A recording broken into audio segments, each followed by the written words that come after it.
யோகி ஆதித்யநாத் தலைமையில பாஜக அரசு ஆளக்கூடிய உத்தரப்பிரதேச மாநிலத்துல கல்வித்துறையில நடந்திருக்கக்கூடிய மிகப்பெரிய மோசடி இப்ப அம்பலமாயிருக்கு. உத்தரப்பிரதேச மாநிலம் ஹாப்பூர் மாவட்டத்தில் இருக்கக்கூடிய ஒரு தனியார் பல்கலைக்கழகத்துல போலி பட்டமும் சான்றிதழ்களும் கொடுக்கப்படுறதா புகார் எழுந்ததை அடுத்து அங்க இருக்கக்கூடிய உயர்கல்வித்துறை அதிகாரிகள் நடத்தின ஆய்வுல கிட்டத்தட்ட 1372 பட்டங்கள் கைப்பற்றப்பட்டிருக்கு.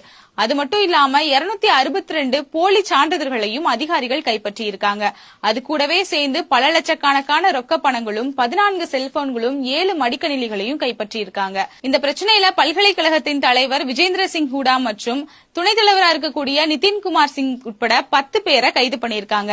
மேலும் நடத்தப்பட்ட விசாரணையில இந்த கும்பல் போலி சான்றிதழ்களை ரூபாய் 50,000 இருந்து 5 லட்சம் வரைக்கும் விற்பனை பண்ணிருக்கிற தகவலும் கிடைச்சிருக்கு. இது மட்டும் இல்லாம உத்தரப்பிரதேசத்துல தொடர்ந்து கல்வித்துறையில நிறைய மோசடிகள் நடக்கிறத நம்ம பார்த்திருப்போம்.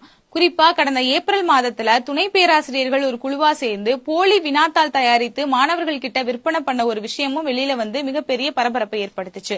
அது மட்டும் இல்லாம கடந்த 2023ஆம் ஆண்டு அமலாக்கத்துறை நடத்தின சோதனையில 75% கல்வி தொகையை தனியார் கல்லூரிகளும் பள்ளிகளும் கல்விக்கு செயல்படுத்தாம மோசடி செய்யப்பட்ட ஒரு விவகாரமும் வெளியில வந்துச்சு. அந்த பிரச்சனை பெரிய அளவுக்கு போனதுக்கு பிறகு அந்த தொகை பறிமுதல் செய்யப்பட்டு ஆதரவற்ற குழந்தைகளின் சிகிச்சைக்காக பயன்படுத்தப்பட்டுச்சு.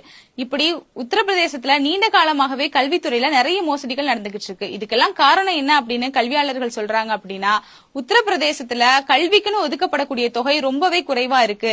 உத்தரப்பிரதேச கல்வி அமைப்பினுடைய உள்கட்டமைப்பு ரொம்பவே மோசமா இருக்கிறதும், அது மட்டும் இல்லாம கண்காணிப்பு அப்படிங்கிறது கல்வித்துறையில பெரிய அளவுல இல்ல. இந்த மாதிரியான விஷயங்கள் இருக்கிறதுனாலதான் உத்தரப்பிரதேசத்துல கல்வித்துறையில மிகப்பெரிய மோசடிகள்லாம் நடந்துகிட்டு இருக்கு அப்படின்னு கல்வியாளர்கள் சொல்லியிருக்காங்க.